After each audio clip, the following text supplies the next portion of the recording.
এই এভরিওয়ান, তোমরা সবাই কেমন আছো? আশা করি ভালো আছো। আমিও ভালো আছি। এখন জাস্ট ঘুম থেকে উঠলাম, উঠে ঘুমাতে হয়েছি। মাম্মাম তোমার একটু গরম আছে, আর দিকে দেখো ঠিক মাম্মা উঠে আছে। এদিকে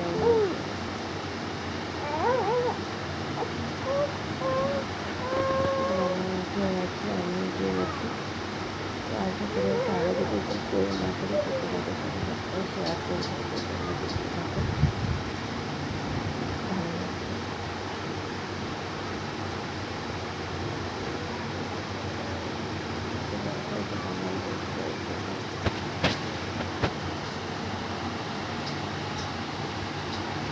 কালকে ঘুম থেকে গিয়েছিলাম, সকাল করে গিয়েছিলাম একটু কেনাকাটা করতে, তো সেই কেনাকাটা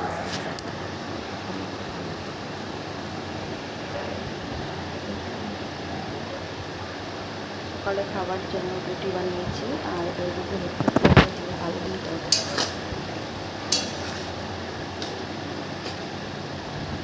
তাহলে যে প্রত্যেকদিন ভাতই খাই, আর একটু অন্যরকম খাবার খাই, রুটি আর আলু দিয়ে কুমড়ো দিয়ে তরকারি। প্রত্যেকদিন তো ভাত খাওয়াই হয়, তো আজকে ভাবলাম আজকে আর ভাত খেতে ইচ্ছে করছে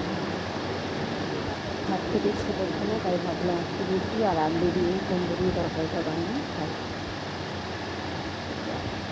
সোনামা ঘুমোচ্ছে, ওর শরীরটা ভালো না, একটু খারাপ, কাশি হয়েছে প্রচণ্ড পরিমাণে, আর কি ঠান্ডা লেগেছে, তাই দিয়ে ঘুমিয়ে রয়েছে। এখন সকাল থেকে খাবারও খায়নি,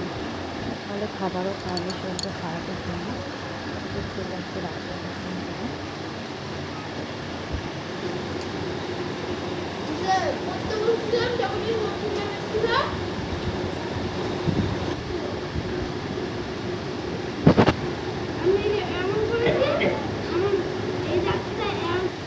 এখন যাচ্ছি হচ্ছে কাকিমাদের বাড়ি, তো এর জন্য মাম্মাম আর দুই মাম্মামকে নিয়ে যাচ্ছি, আর আমি যাচ্ছি শুধু। শাশুড়ি মা আজকে যায়নি, কারণ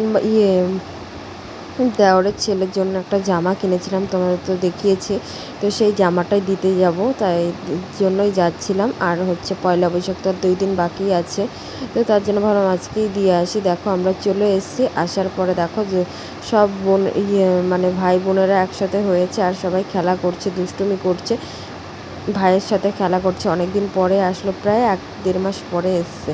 কাছেই বাড়ি, তাও কিন্তু আসতে পারি না সময়ের অভাবে।